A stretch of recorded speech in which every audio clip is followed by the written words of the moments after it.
They say the devil works hard, but Brother Ali works harder. For his sake, let's just say a loud salawat.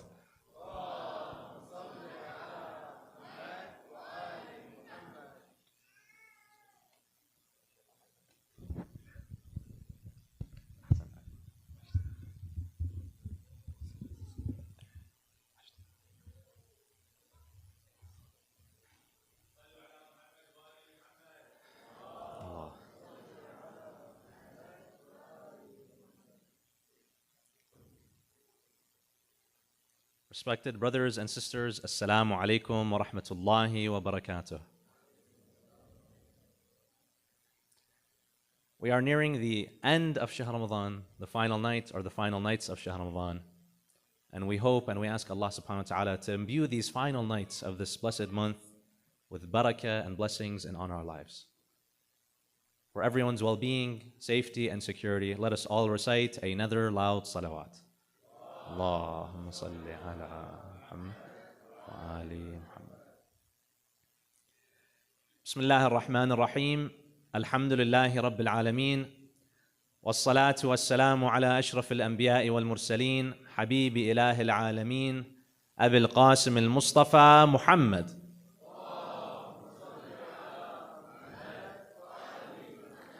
وعلى أهل بيته الطيبين الطاهرين الذين أذهب الله عنهم الرجس أهل البيت وطهرهم تطهيرا اللهم صل على محمد وآل محمد. أما بعد، فقد قال الله تعالى في كتابه الكريم: بسم الله الرحمن الرحيم والعصر إن الإنسان لفي خسر إلا الذين آمنوا وعملوا الصالحات وتواصوا بالحق وتواصوا بالصبر. Respected brothers and sisters, illuminate your hearts and minds and this blessed gathering with another loud salawat ala Muhammad wa ali Muhammad.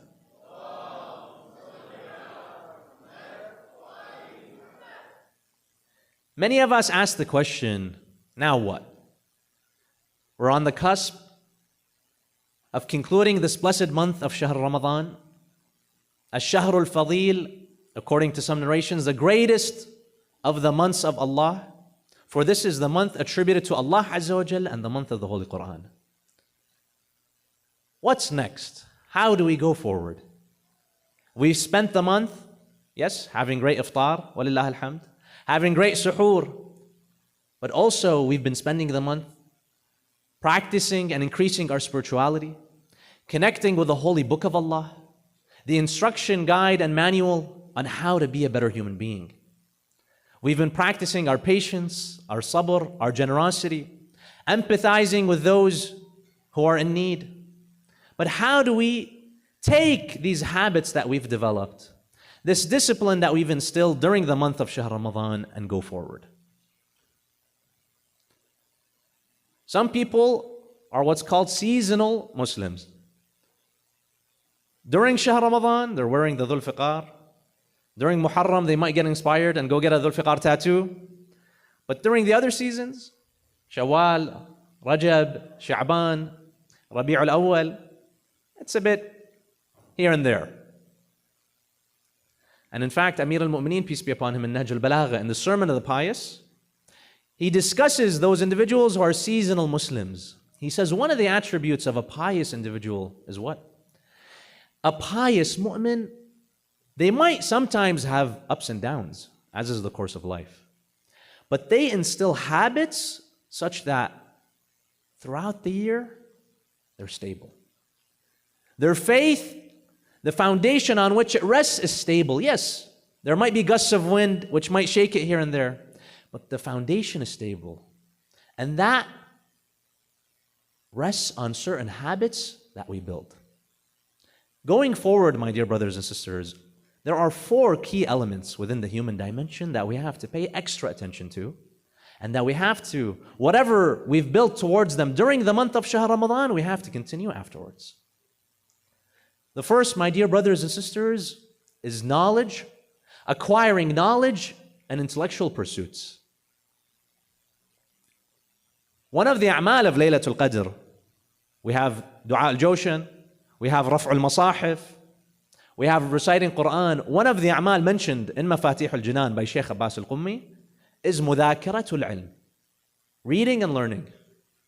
And his statement is general. It doesn't necessarily say reading Mafatih al-Jinan or reading the Quran, pursuing knowledge in general. If we've made a habit to read one hadith a day, picking up the book of Al-Kafi by Shaykh al-Saduq, picking up Nahj al-Balagha and reading one hadith, let's continue those habits after Shahr Ramadan as well. If I've entered a certain field, I'm an expert in it, even if it's not religious, every now and then, every day, every week, let me pursue some additional reading materials. Let me further my expertise and my craft in that field. Let's make it a habit, even if it's reading one hadith a day, reading one line of the Holy Quran. The Quran, the word of Allah, the pre-eternal message to all of humankind. We spend our time reading it during Shahr Ramadan. We try to do a full khatmah, but after Shahr Ramadan, do we just leave it so that it collects dust? No. We have to continue our relationship with the Holy Quran. When you read the Holy Quran, those are the words of Allah directed towards you. And you can respond and hold a conversation with Allah by beseeching Him in dua. Some scholars have classified Islam as a techno-scientific faith. Some faiths, you find, for example, Christianity during the Dark Ages, they were opposed to scientific advancements. Whereas Islam, yes, we do have our foundations in faith. Islam says, however, go and pursue knowledge. While Europe was stuck in the Dark Ages, Muslims were at the forefront of scientific understanding. And by the way, fiqh and Islamic laws do not collide with modern scientific understandings. If science confirms a certain fact, Islam does not contradict it. So in any given field, whatever you decide to do, increase your pursuit of knowledge. And especially, my dear brothers and sisters, the knowledge of the Holy Quran. Try to read and understand what are the Meccan verses, what are the Madani verses. The compilation of the Holy Quran, was it compiled in this order that we see in any book that we open, like this at the time of Rasulullah, or did this come afterward? And many of the speakers, esteemed speakers who came before me, they've discussed these issues.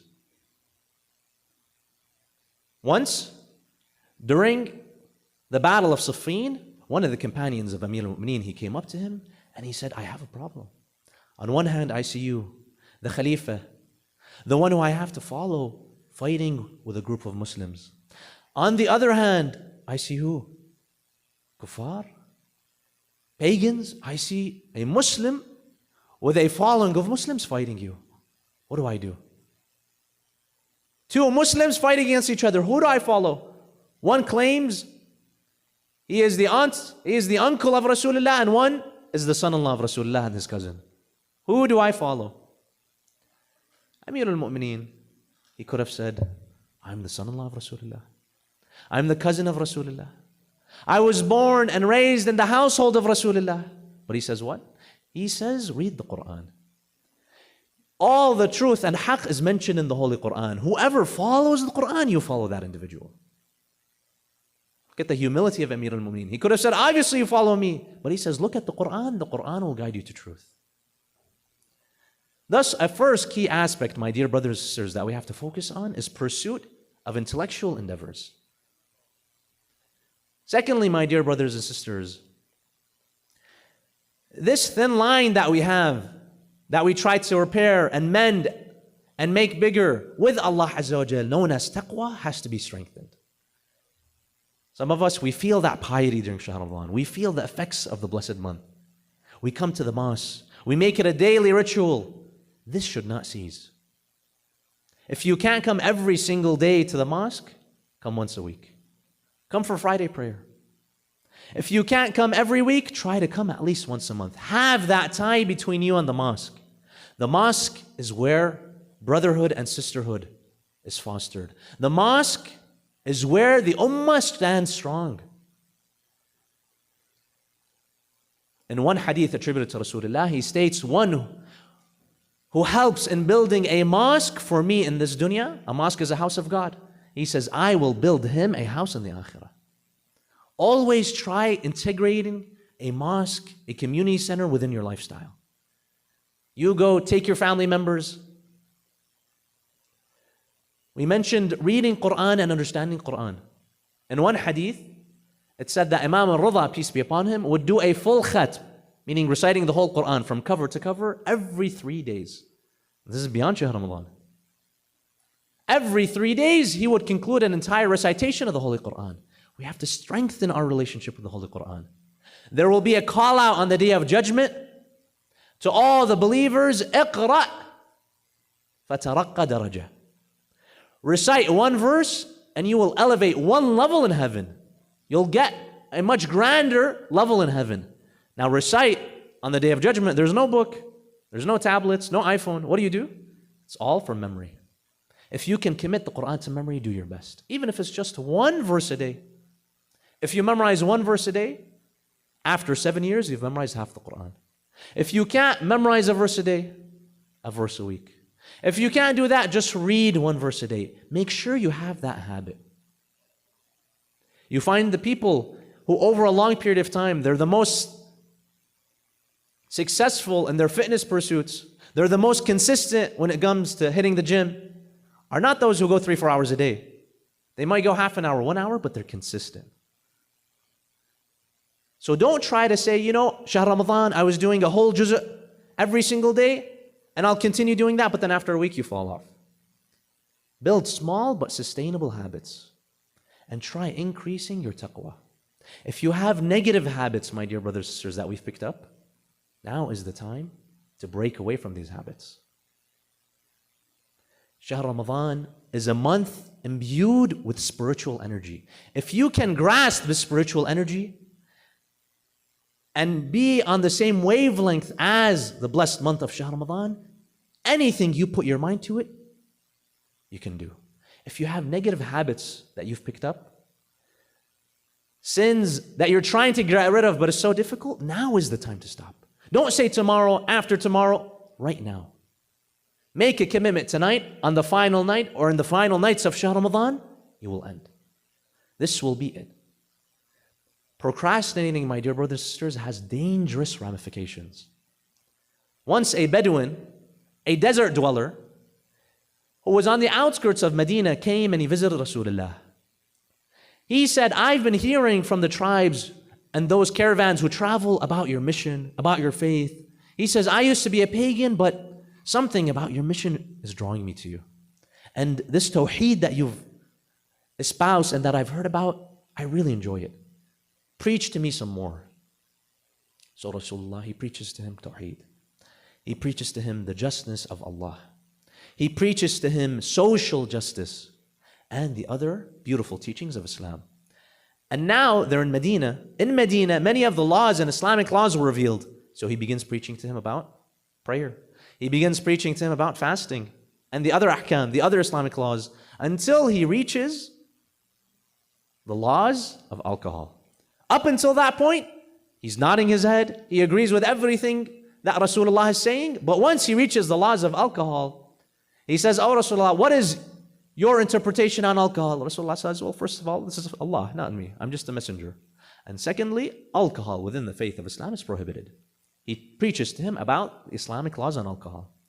After that, he takes a break. He thinks for a moment, then he says, Rasulullah, everything you mentioned about Tawheed, I agree. I would see my family members, they worship these idols. I always thought it was nonsense. You preach about social justice, that no matter what your rank is in the tribe, if you're an Arab Sayyid, or if you're a non-Arab slave, in the eyes of Allah, taqwa is what matters. Everything you say, I agree. But I'm an addict. I drink alcohol when I wake up, before I have lunch, after I have lunch, and when I go to sleep. He says, I can't really quit now. He says, I agree with everything you're saying, but alcohol, it's too soon. He says, inshallah, I plan on traveling the desert. Next year, when I come back, hopefully I'll have quit alcohol, and I'll accept Islam. Rasulullah looks at him, he says, don't wait.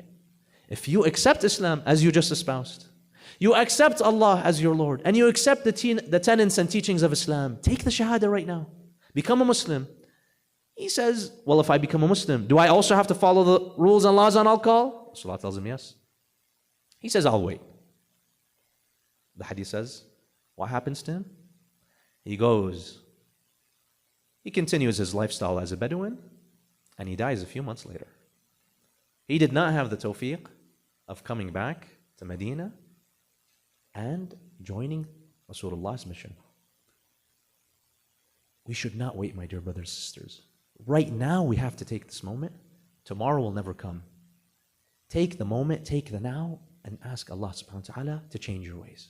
You make a vow, you make a commitment to change, and Allah subhanahu wa ta'ala will do the rest. Take one step, Allah will take 10.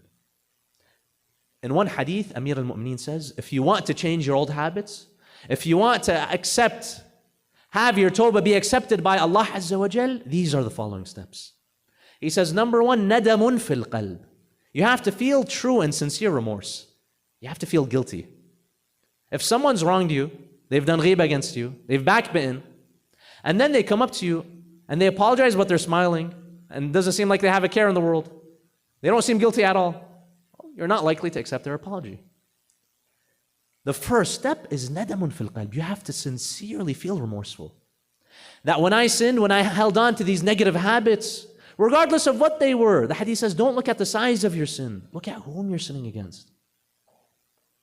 Feel genuine remorse that despite Allah has given you everything in this universe, all the potential you need to succeed, all these blessings, and yet I transgress. You have to feel remorseful. There was once a companion during the time of Rasulullah. This was during the time of Jahiliyyah. He was a true standard Arab. He was a warrior. He was a fighter. He had pride and honor as dictated by the customs of the Arabs.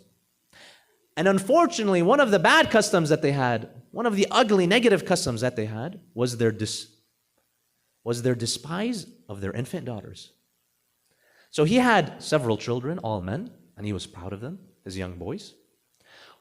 One year, he goes with his tribe and they fight another tribe. They're engaging in some type of jihad. He comes back, he's with his family. He notices sometimes his wife would bring this young little infant, this young girl, and she'd say, this is my sister's daughter. And she would show love for her, affection. And so he didn't think much of it.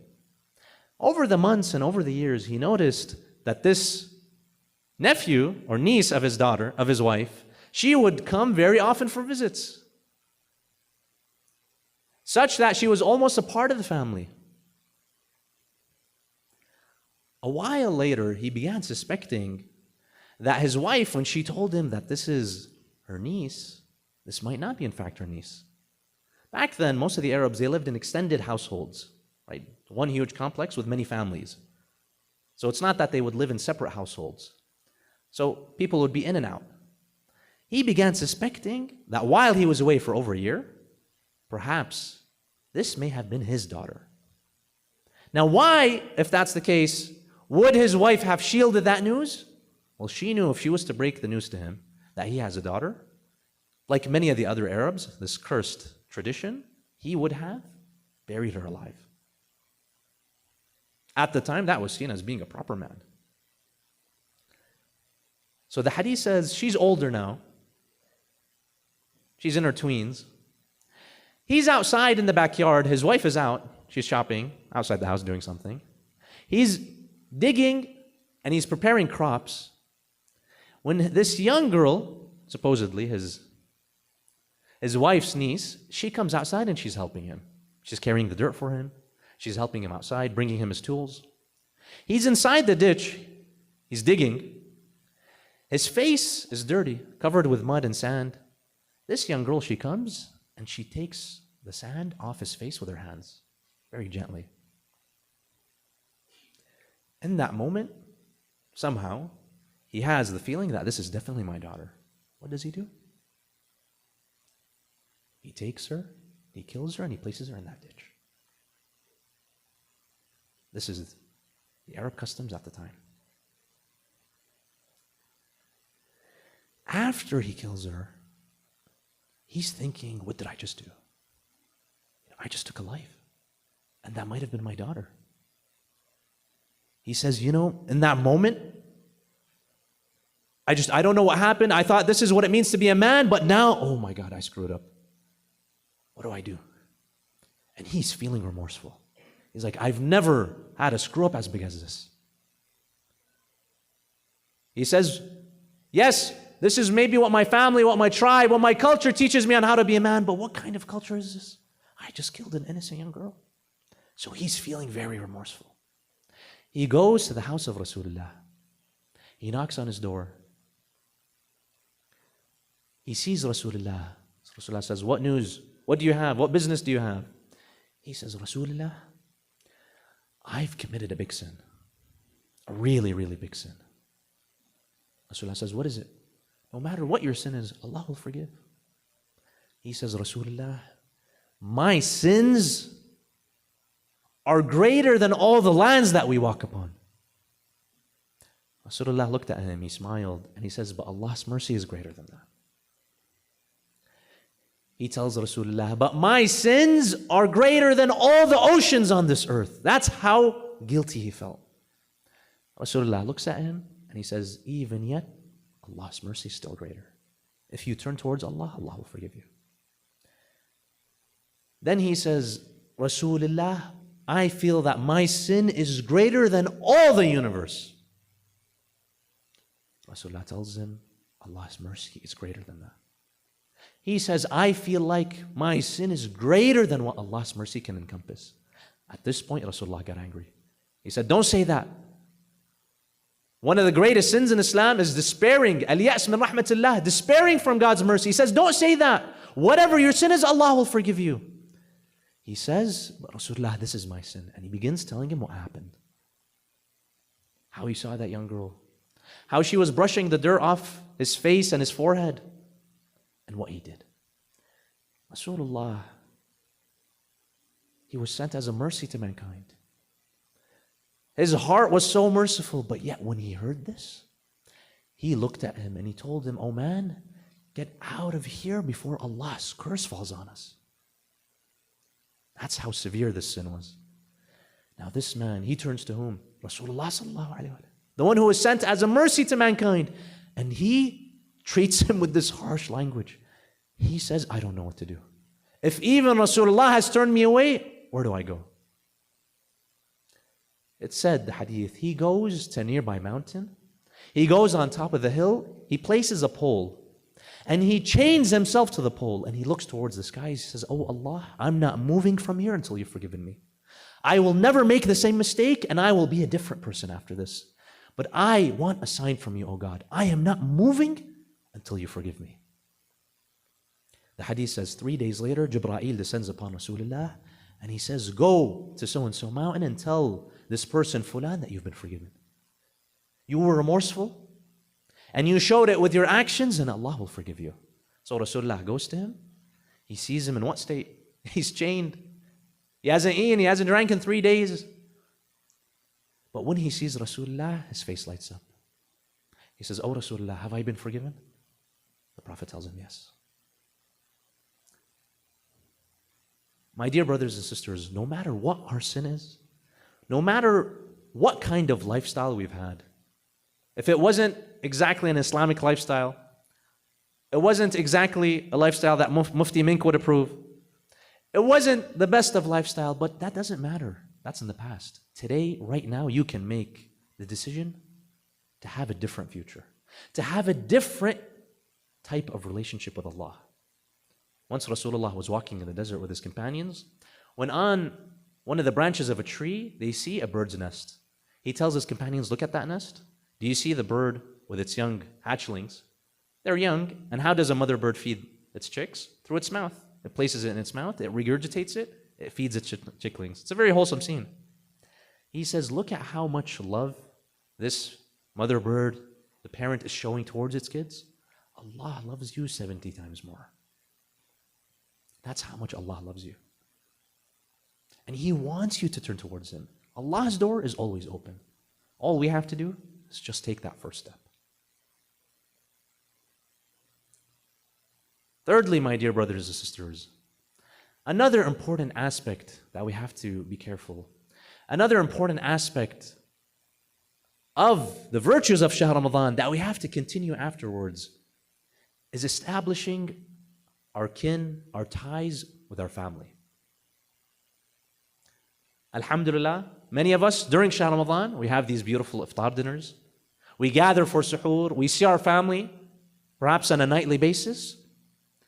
These ties that we've developed, these close relationships, we have to maintain them throughout the year. Within the Islamic paradigm, our first duty is towards Allah Azza wa Jalla and the faith of God. Our priority rests on our faith. Second in line is our families, my dear brothers and sisters. The family system is the system that the ummah rests upon. If the families in Islam are strong, if marriages are strong, and the nuclear family and the extended families, if this system is strong, then the Muslim ummah will be strong. But once we have breakups and toxic relationships, and we have broken families, this will regurgitate and this will have effects on the wider Muslim ummah. If you look at many students in school, many of them who struggle either with grades or with mental health or with substance abuse, majority of the times you can trace this back to either their childhood or a broken home. Part of being a good Muslim, my dear brothers and sisters, is being a good father, is being a good mother, being a good son or daughter, being a good brother, a good sister, being a good cousin. These aspects of our relationships are very important. According to the hadith, if you want to have a long life, that lawh al-mahfuz in which your destiny is written, in which the land in which you die, the age in which you die, how you die is written. If you want to extend your life, you maintain your ties with your kinship. You check up on them. You send them a message. Let's say you have a relative that you haven't talked to in a while. Tomorrow, after tomorrow, it's Eid. Pick up the phone. Give them a call. Congratulate them on the Eid. If that's too much, just send a message telling them Eid Mubarak. If your parents are in town, go visit them. If not, call them. Establishing ties, my dear brothers and sisters, is very, very important. If you want to deflect bala from your life, establish ties with your kin. The family unit within Islam is sacred. Thus, we have to always maintain these ties. If you've developed stronger relationships during the month of Ramadan, let that continue and persist afterwards as well.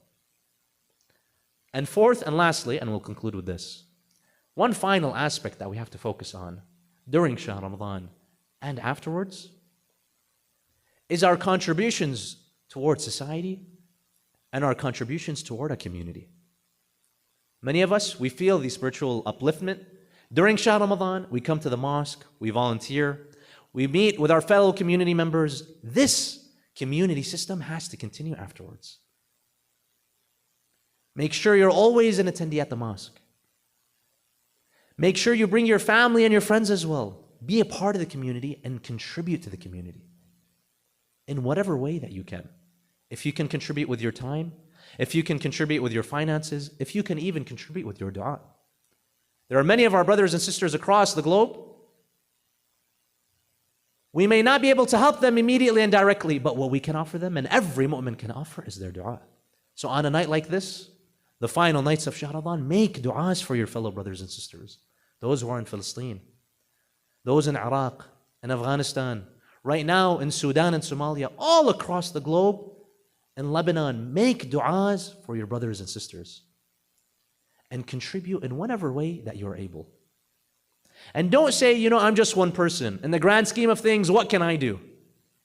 If you put your mind to it, Allah subhanahu wa ta'ala will open doors that you never thought were possible. In 1961, a man, a Spaniard by the name of Justo Gallego, a Spanish man, he was an ascetic monk, meaning he used to live in the monastery. He was poor. He wasn't married. He would subside on just loaves of bread and water. He decided one day that in his village outside of Madrid, he wanted to build, in dedication to God, one of the largest cathedrals in the world. When he told and he brought up this idea to his friends, the other monks, his family members, they all laughed at him.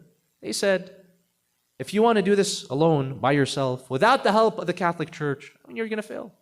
You're just one man. You're poor. You have nothing in your savings account. You're not even married. How are you going to do this? He said, I believe in God. And if God wills for this to happen, it will happen.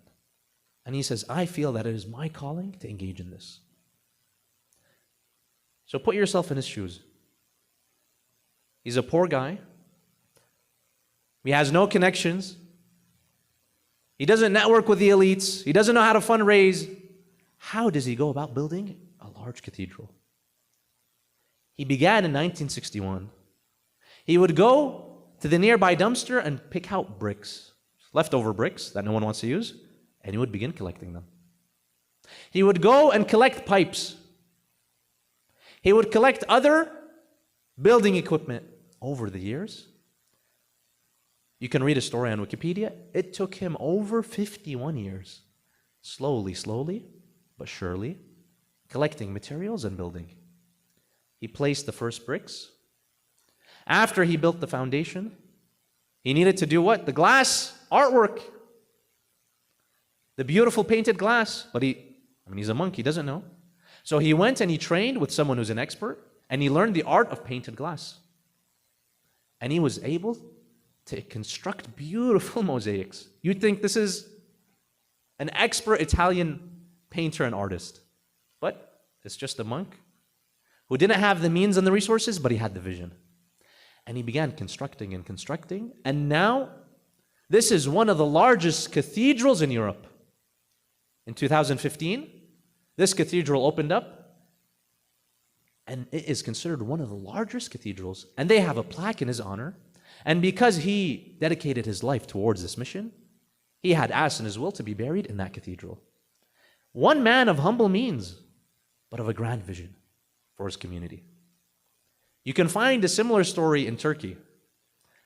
In the city of Istanbul, in an area, the neighborhood of Fatih, there's a mosque that you can visit. It's 3 floors. It's not big, it's medium-sized. There's a plaque that says this mosque is called Sanki Yadim. What is Sanki Yadim? This is Turkish for the mosque of as if I ate. Literally, the name of the mosque is the mosque of as if I ate. Usually, when people name mosques, they name them As-Siddiq Mosque, Al-Rasul Mosque, stuff like that. So what kind of name is this? On the plaque, there's a paragraph explaining. 300 years ago, during the Ottoman Empire, there was a farmer. One day, he had some extra funds. He went to the marketplace and he bought some pomegranates for him and his family. When he came home, he placed the pomegranates. He told his family, I have a quick errand I have to run and I'll be back. When I come back, let's eat these pomegranates together. He goes, he comes back. He sees his family has already started. They were hungry. They ate the pomegranates, and the one pomegranate that he had left for himself, they also ate that. They were hungry. They couldn't wait for him.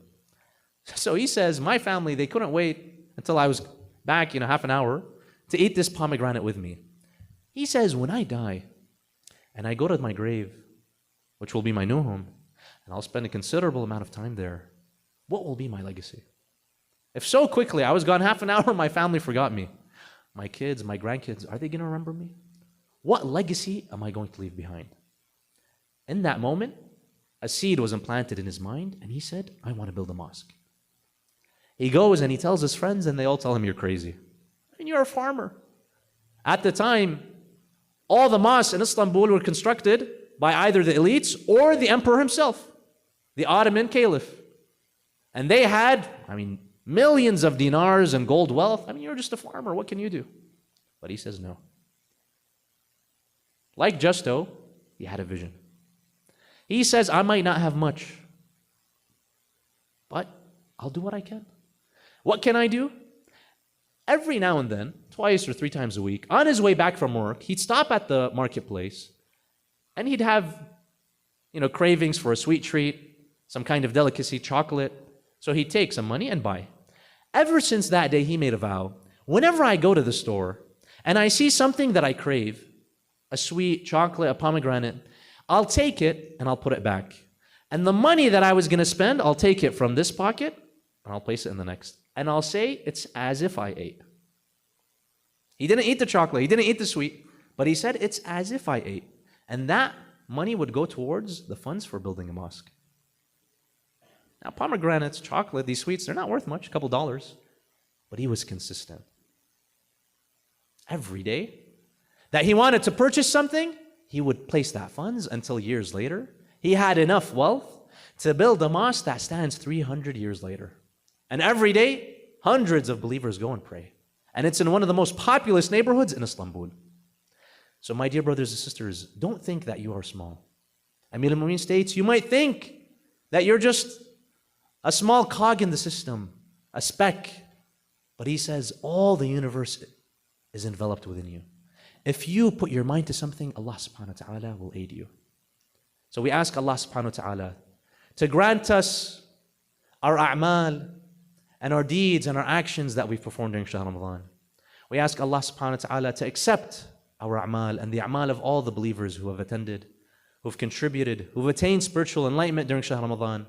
We ask Allah subhanahu wa ta'ala to grant all Muslims across the globe a serene and peaceful Eid. And for those who are undergoing trials, tribulations, and oppression, that He sends them His aid and His victory and His serenity. وآخر دعوانا الحمد لله رب العالمين وصلى الله على سيدنا محمد وعلى آله الطيبين الطاهرين. اللهم صل على محمد وآل محمد. For the sake of our marhumin, for those who've attended these majalis, our beloved ones, let us also recite another Surah Al-Fatiha. But before that, a loud salawat ala Muhammad wa ali Muhammad.